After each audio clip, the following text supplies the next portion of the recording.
चलो, आज का बेटा जो टॉपिक है वो है magnetic field due to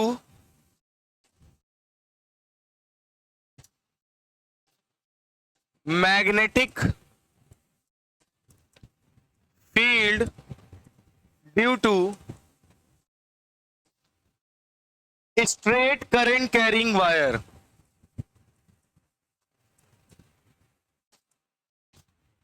straight current carrying wire. आज का टॉपिक क्या है? आज हम लोग पता करेंगे मैग्नेटिक फील्ड। एक स्ट्रेट करंट कैरिंग वायर है जिसके परपेंडिकुलर जाकर एक कोई पॉइंट P रखा होगा। उस पॉइंट P पर हमें क्या फाइंड आउट करना है? Magnetic field. क्या फाइंड आउट करना है? Magnetic field. तो सबसे पहला काम हम लोगों का क्या होगा? आप सभी लोग बताओ। एक तार बनाना। तो हम लोग एक वायर बना लेते हैं, सीधा बन गया। ध्यान से सुनिएगा सभी बच्चे। अब मान लो कहीं से भी इस वायर में हम कहीं से भी एक पॉइंट उठा लेते हैं। मान लो यहां से ये कुछ दूरी पर एक पॉइंट रखा है P। कितनी दूरी पर रखा है? A दूरी पर रखा है। ठीक है, मैंने कहा इस वायर से, इस वायर में क्या फ्लो हो रहा है? करंट। क्या फ्लो हो रहा है? अब इस वायर में जो करंट फ्लो होके जा रहा है, उस करंट की वजह से पॉइंट P पर मैग्नेटिक फील्ड क्या होगी? क्वेश्चन कुछ समझ में आया? क्या कह रहा है? इस वायर में करंट फ्लो हो रहा है। अगर करंट फ्लो हो रहा है तो इसमें मैग्नेटिक फील्ड प्रोड्यूस होगी। होगी। मैग्नेटिक फील्ड प्रोड्यूस होगी तो इस पॉइंट P पर मैग्नेटिक फील्ड क्या होगी, वो हमें आज फाइंड आउट करना है। ठीक है, चलो। तो इस बात को थोड़ा सा आप लोग समझने की कोशिश करिएगा जो बताने जा रहे हैं। ठीक है, अब ये बताओ, वायर के इस पॉइंट से भी मैग्नेटिक फील्ड आएगी, इस पॉइंट से भी क्या आएगी?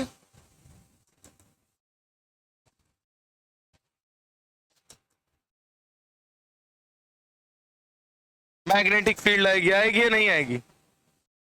क्यों भैया? इस एंगल को हम मान लेते हैं φ1, इस एंगल को मान लेते हैं φ2। हमें कितने एंगल मिले? φ1 φ2। φ1 एंगल पे आप देख सकते हो मैग्नेटिक फील्ड एकदम टॉप द, मतलब जितना पूरा लेंथ है उस वायर पे मिल रही। φ2 एंगल पर जाओगे तो ये पूरे एलिमेंट से, मतलब अगर φ1 से φ2 एंगल देखें तो इस पूरे तार की मैग्नेटिक फील्ड नहीं मिलेगी? पॉइंट P पर मिलेगी कि नहीं मिलेगी? तो हम सभी बच्चों को पता है कि हम पूरे वायर की तो मैग्नेटिक फील्ड एक साथ में निकाल नहीं सकते। हम क्या करेंगे? क्या करना चाहिए हमें? हम एक काम करते हैं, किसी एल लेंथ नीचे चले जाओ। कितनी लेंथ नीचे चले जाओ? L length. और एल लेंथ नीचे जाके एक डिस्टेंस काट लो DL। छोटा सा एलिमेंट काट लो। क्या काट लो? छोटा सा एक एलिमेंट काट लो वायर का DL। ये बात समझ में आई? और इस DL की वजह से क्या निकाल लो? क्या निकाल लो? Magnetic field. और उसको φ1 से φ2 तक का इंटीग्रेट कर दो, पूरे वायर की निकल आएगी मैग्नेटिक फील्ड। नहीं समझे? हमको क्या करना है?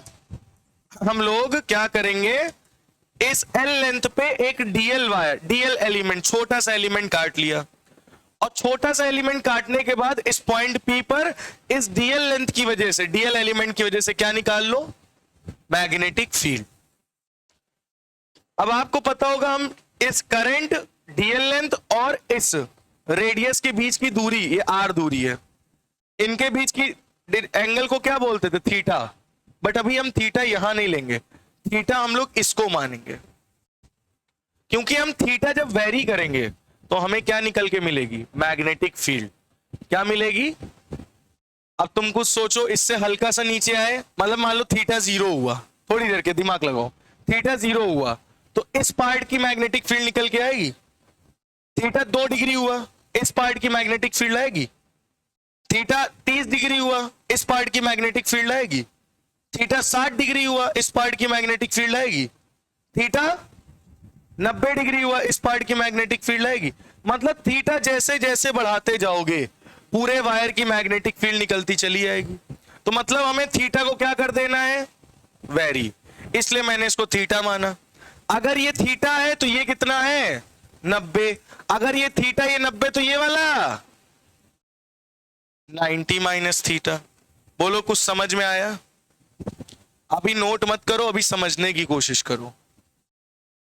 ये तार है, तार से करंट फ्लो हो रहा है, एक परपेंडिकुलर ए दूरी पर हमने क्या लिया, पॉइंट पी, और एंड ऑफ द वायर से हमने एंगल मान लिया φ1, और इस वाले पॉइंट से कितना एंगल φ1, इस वाले पॉइंट से कितना एंगल एंड से, ये एंड ए है, ये एंड बी है, उन दोनों एंड से मैंने एक एंगल ले लिया। हमने थीटा एंगल पर डीएल मैग्नेटिक फील्ड निकाल लेंगे डीएल के लिए। तो थीटा बढ़ाओगे तो इस इतने वायर की निकलेगी, थीटा और बढ़ाओगे तो इतने वायर की निकलेगी, थीटा और बढ़ाओगे तो यहां तक की निकल आएगी, है ना। मतलब थीटा को जैसे जैसे वेरी करोगे मैग्नेटिक फील्ड पूरे वायर की निकलती चली जाएगी। तो हम क्या करें, φ1 से φ2 तक का निकाल ले इंटीग्रेट करके। नहीं उठा रहे क्या कॉल? हाँ हुई, एक बार कॉल कर दीजिए आप। बोलो बात समझ में आई है नहीं आई? क्या बोला हमने कि φ1 तक जाओ और φ2 तक आओ। देखो φ1 एंगल में यहां तक का पूरा कवर हो रहा है और φ2 एंगल में यहां तक का कवर हो रहा है, तो पूरे वायर की मैग्नेटिक फील्ड निकल आएगी। तो सबसे पहले तुमको क्या करना है, इस डीएल लेंथ के लिए तुम्हें निकालना है। चलो डीएल लेंथ के लिए हमको क्या निकालना है, मैग्नेटिक फील्ड। सभी बच्चे बताएं बायोट सेवर्ट्स लॉ क्या होता है। dB is equal to mu not upon 4 pi I D L sine 90 minus theta by R square. बोलो बात सही है? अच्छा 90 माइनस थीटा क्यों लिखा, पूछो। ये देखो डीएल और रेडियस के बीच का एंगल क्या है, 90 माइनस थीटा है ना, और यही एंगल तो हम लोग रखते हैं इसमें, याद आया? ये एंगल नहीं रखते हम लोग ये वाला एंगल रखते हैं, और हम लोग थीटा को वेरी कर रहे हैं इसलिए हमने थीटा लिया है। समझ में आई बात? थीटा को वेरी करेंगे तभी तो पूरे वायर का निकलेगा मैग्नेटिक फील्ड। तो अभी थीटा एंगल पर निकाल लेते हैं मैग्नेटिक फील्ड, फिर φ2 से φ1 तक का निकाल लेंगे। समझ में आई बात? तो एक थीटा एंगल पर हमको निकालना है, ये 90 माइनस थीटा। तो इस डीएल लेंथ की वजह से मैग्नेटिक फील्ड कितनी निकली, dB is equal to mu not upon 4 pi IDL sine 90 minus theta by R square. इतनी बात कितने बच्चों को समझ में आई, पहले ये बताओ, आई या नहीं आई? साइन 90 माइनस थीटा क्या लिख सकते हो, mu not upon 4 pi I D L cos theta by R square. dB is equal to, बोलो समझ में आया? कितने बच्चों को ये बात समझ में आ गई है? यहां तक में कोई भी दिक्कत हो तो बता दो, कोई दिक्कत तो नहीं। Sine 90 minus theta cos theta होता है, लिख दिया, ठीक। अब इधर आपको डीएल दिख रहा है, इधर डीबी दिख रहा है, ये निकल आई इस डीएल थीटा एंगल पर डीएल के लिए मैग्नेटिक फील्ड। अब पूरे वायर के लिए निकालनी तो इसको क्या कर दो, इंटीग्रेट।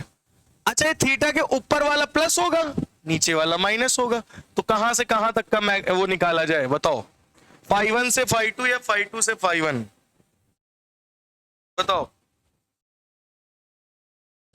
φ1 से φ2 या φ2 से φ1, कहां तक का हम इसको ले जाएं तार को, बताओ। इंटीग्रेशन कहां से कहां तक किया जाए बताओ, φ2 से φ1। बट लिखें क्या हम, अगर यहां से ऊपर तक, नीचे से ऊपर तक का करेंगे तो ये वाला एंगल निगेटिव साइड नहीं है, निगेटिव साइड है ना, किधर साइड है, निगेटिव। तो हम क्या लिखेंगे, माइनस φ2 से प्लस φ1, ये इंटीग्रेशन करेंगे, क्योंकि थीटा के नीचे वाला एंगल निगेटिव होगा, थीटा के ऊपर वाला एंगल पॉजिटिव होगा। ठीक है, ये परपेंडिकुलर लाइन को हम एक एक्सिस मान के चलते हैं। तो -φ2 से +φ1 तक का क्या होगा, क्या होगा, इंटीग्रेशन। तो पूरे तार का नहीं निकल आएगा, बोलो पूरे तार का निकल आएगा कि नहीं, क्या मैग्नेटिक फील्ड। अच्छा भाई, अब एक बात बताओ, -φ2 से +φ1 यही कंडीशन है ना। अच्छा, यहां पे थीटा के रिस्पेक्ट में हमको करना है, और यहां हमें दिख क्या रहा है, डी थीटा होना चाहिए, यहां डीएल दिख रहा है ना। सबसे पहले तो एक काम करो, आर की वैल्यू रखो। अब सभी बच्चे यहां से बताओ कॉस थीटा की वैल्यू क्या होगी, बोलो। कॉस थीटा का रेशियो क्या होता है, बेस अपॉन, तो ये थीटा, ये परपेंडिकुलर, ये बेस, बेस कितना है ए, हाइपोटेनस कितना है R, R is equal to क्या हो गया, ए अपॉन कॉस थीटा। बोलो ये बात समझ में आई, ए की वैल्यू निकल, आर की वैल्यू निकल आई, क्या आई, ए अपॉन कॉस थीटा। ठीक है, आर की वैल्यू हम रख देंगे। अब डीएल की वैल्यू निकालनी है और डी थीटा निकालना है। क्या निकालना है, डी थीटा के, कॉस थीटा है ना, तो इंटीग्रेशन किसके रिस्पेक्ट में करोगे, थीटा के रिस्पेक्ट में, और यहां दिख क्या रहा है डीएल। अब डीएल को हम डी थीटा में कन्वर्ट कर सकते हैं, डिफरेंशिएशन करके कर सकते हैं। एक काम करो, tan थीटा का रेशियो निकालो, किसका, tan थीटा। बताओ tan थीटा का रेशियो क्या होता है, पापा बीड़ी पियोगे, परपेंडिकुलर अपॉन बेस। याद आया, तो परपेंडिकुलर क्या दिख रहा है, थीटा के सामने वाला एल, और बेस कितना दिख रहा है, ए। समझ में आया, इतना आया है नहीं आया, तो एल बराबर क्या हो जाएगा, बोलो, एल बराबर ए tan थीटा हो जाएगा। बोलो भाई, क्या इसको हम इंटीग्रेट, डिफरेंशिएट कर सकते हैं विद रिस्पेक्ट टू थीटा। तो इसको क्या लिखेंगे बताओ, DL by d theta, differentiation कर रहे हैं थीटा के रिस्पेक्ट में। इसको क्या लिखोगे, डी बाई डी थीटा, ए बाहर ले लो, के अंदर क्या बचा, tan थीटा। ये बात समझ में आई। अच्छा, अब ये तो dl by d theta is equal to a, tan theta का डिफरेंशिएशन क्या होता है, सेक स्क्वायर थीटा। तो डीएल बराबर क्या आ गया, a sec square theta D theta. बोलो डीएल की वैल्यू आ गई कि नहीं आ गई, देखो डीएल भी निकल आया, आर भी निकल आया, और डीएल किसके टर्म में आया है, डी थीटा के टर्म में। बोलो कुछ समझ में आया, यहां तक में कोई दिक्कत तो पूछो।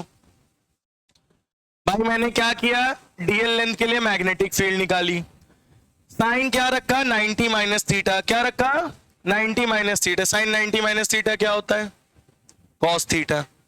कॉस थीटा का रेशियो निकाला, हमारी आर की वैल्यू निकाला a by cos theta. tan theta का रेशियो निकाला एल बाई ए, एल बराबर ए tan थीटा। डिफरेंशिएट कर दिया थीटा के रिस्पेक्ट में, DL by T theta. tan theta का डिफरेंशिएशन क्या होता है, sec square theta. D theta को उधर भेज दो, तो डीएल बराबर क्या आ गया, ए सेक स्क्वायर थीटा। बोलो ये बात समझ में आई या नहीं आई। अब यहां कुछ मत करो, यहां से हम लोग का काम खत्म, अब कैलकुलेशन चालू। वैल्यूज रखो, mu not upon 4 pi I, dl की वैल्यू क्या है, a sec square theta D theta cos theta. R की वैल्यू क्या है, ए बाई कॉस थीटा, यानी a square by cos square theta. सही है, देख लो भाई, डीएल की जगह क्या रखा, a sec square theta D theta, और कॉस थीटा का कॉस थीटा। सही है, आर स्क्वायर है, आर की वैल्यू क्या है, ए बाई कॉस थीटा, तो a square upon cos square theta. इतना समझ में आया, ठीक। एक ए से स्क्वायर क्या हो गया, कैंसिल। अच्छा तुम सभी बच्चे ये बताओ, 1 बाई कॉस स्क्वायर थीटा को सेक स्क्वायर थीटा लिख सकते हो, 1 बाई कॉस थीटा बराबर सेक थीटा। तो ये बताओ, a sec square theta cos square theta cancel नहीं हो जाएगा, नहीं, नहीं समझे भैया जी, ये कट गया, अब ये क्या बचा, ए 1/cos²θ, और 1/cos²θ को क्या लिख सकते हो, sec²θ, और sec²θ से sec²θ कैंसिल, ये सही है कैंसिल। अब समझ में आया या नहीं सी आया ना आया, पूछ लो ये चीज, आ गया ठीक। अरे भैया 1/cos² है, 1/cos क्या होता है, sec थीटा, तो 1/cos² क्या होगा, sec²θ, तो sec²θ इसको बदलेंगे ना नेक्स्ट स्टेप में, sec²θ कैंसिल, a² से एक a कैंसिल, क्या बचा हमारे पास, जिंदगी में क्या ही बचा है, μ0 बाहर ले लो, 4π बाहर ले लो, i बाहर ले लो, और नीचे वाला a भी बाहर ले लो, कांस्टेंट वैल्यू सारी क्या कर लिया हमने बाहर, अंदर क्या बचा बताओ, इंटीग्रेशन -φ2 से +φ1, अंदर क्या बचा cos थीटा d थीटा, और कुछ दिख रहा है बताओ, और कुछ दिख रहा है नहीं। अब बताओ cos थीटा का इंटीग्रेशन क्या होता है, cos थीटा का इंटीग्रेशन -sin थीटा, बोलो -sin थीटा होता है +sin थीटा होता है, +sin थीटा होता है। cos थीटा का इंटीग्रेशन क्या होता है, +sin थीटा, -sin होता है, कंफर्म हो। और cos थीटा का डिफरेंशिएशन क्या होगा,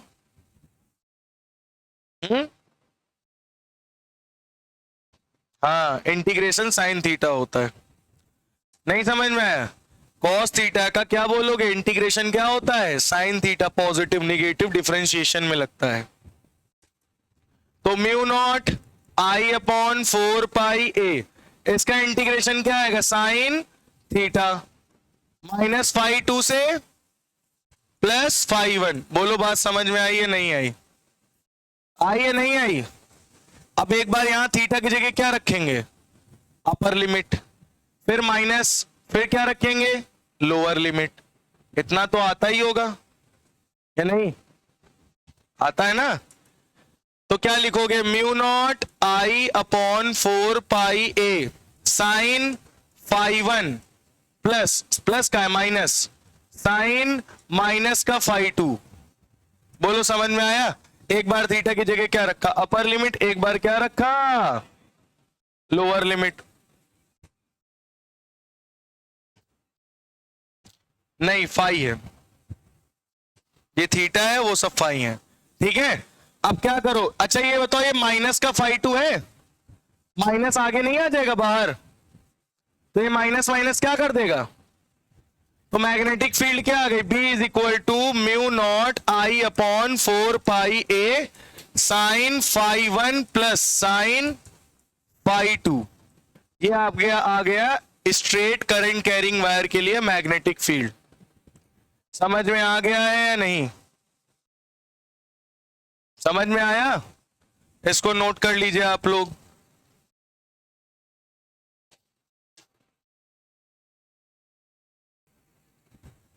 चलो भाई, अब हम लोग का नेक्स्ट क्वेश्चन है, लिखिए from the shown figure find magnetic field eight P, find magnetic field eight P, find magnetic field at P if I is equal to 10 ampere, if I is equal to 10 ampere, A is equal to 70 centimeter, theta 1 is equal to, या phi 1 लिख लो, phi 1 is equal to 37 degree और phi 2 is equal to 53 degree. चलिए निकालिए, अच्छा figure भी तो है, zoom zoom zoom, चला करंट ऊपर जा रही है, ये कितना एंगल दिया गया, ये है और ये है, इसमें एंगल दिया गया ये 70 सेंटीमीटर का है, ये 37 डिग्री, ये 53 डिग्री, करंट जा रहा 10 एम्पियर। चलो सॉल्व करो, मैग्नेटिक फील्ड निकालनी है। अब भैया ये तो यार एकदम हलवा क्वेश्चन है, ये निकाल लो यार तुम लोग। चलो सॉल्व करो खट्ट से, कोशिश करो एक बार आप लोग। देखा भैया, हुआ? हाँ, अब वही तो हम निकलवाने जा रहे हैं, ये हमने क्लास 11 में बताया था। सबसे पहले तो आपको 37 डिग्री और 53 डिग्री की वैल्यू पता होना चाहिए। तो मैंने आपसे क्लास 11 में और क्लास 12 में बताया, एक ट्रायंगल उसको रट लो, 37 और 53 यही वैल्यू ही होंगी। ठीक है, देखो मैंने बताया था दो ट्रायंगल आपको ले लो, एक 37 डिग्री के लिए और एक 53 डिग्री। तो ये 37 डिग्री, ये 53 डिग्री। ठीक है, अब सुनो ध्यान से, 37 डिग्री छोटा एंगल है, उसके सामने वाली साइड छोटी रखना, बड़ी, और ये 3 4 5। अब 53 डिग्री बड़ा है ना 37 डिग्री से, तो इधर वाली 4 रखना, इधर 3 रखना, इधर 5 रख देना। 5 वाली फिक्स है, 3 और 4 वेरिएबल है। 37 डिग्री होगा तो सामने 3 होगा, 53 डिग्री होगा तो सामने 4 होगा। बात समझ में आ गई? अब क्या है, कुछ बचा ही नहीं, वैल्यू निकाल लो। साइन का रेशियो जानते ही हो, परपेंडिकुलर अपॉन हाइपोटेन्यूस। तो मैग्नेटिक फील्ड का फॉर्मूला बताओ रवनीत, क्या निकला था मैग्नेटिक फील्ड का formula? B is equal to पलट पलट पलट पलट, जल्दी पलट, mu not upon 4 pi I upon A sine phi 1 plus sine phi 2। याद आया? अच्छा याद आ गया,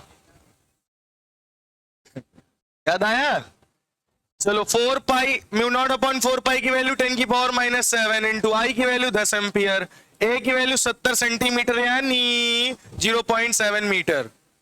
सही है? Sine 37 degree plus sine 53 degree, बोलो सही है क्या बालक? समझ में आया? सॉल्व करो, पॉइंट हटाओ, जीरो बढ़ाओ। ठीक है, 37 डिग्री की वैल्यू क्या होगी साइन की, बताओ? यानी परपेंडिकुलर अपॉन हाइपोटेनस 3/5, यानी 10 की पावर 2 -7, 10 की पावर 2 -7, 2 -7,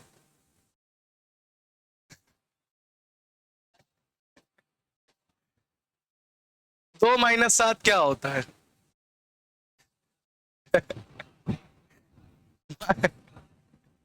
इतनी देर से काया नहीं बोल। 10 की पावर -5 बटे 7, साइन 37 को क्या बोलोगे? 3/5। साइन 53 को क्या बोलोगे? Perpendicular upon hypotenuse 4/5। इसको सॉल्व कर लो, मैग्नेटिक फील्ड आ जाएगी।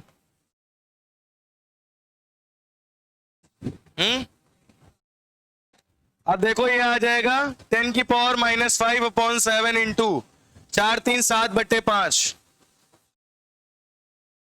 है। ओ माय गॉड,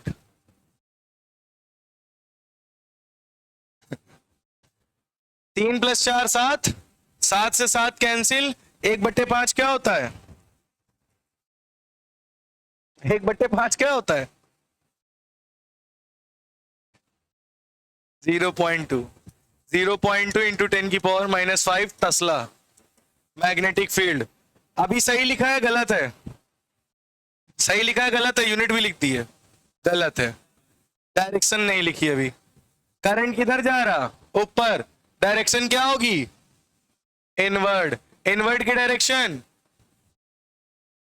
डॉट और क्रॉस।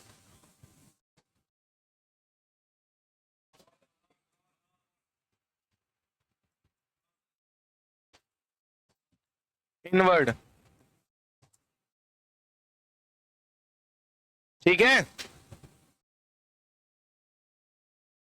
अच्छा इसको बताओ 0.2 इंटू 10 की पावर -5 टेस्ला है, पॉइंट को इधर शिफ्ट करोगे क्या हो जाएगा?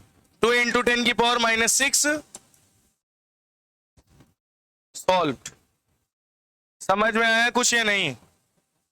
समझ में आया? नोट कर लो। चलो, ये क्वेश्चन है अपने पास। क्या बोला गया है? Find the magnetic field at point P। ये पॉइंट P आपको क्वेश्चन में दिया गया है।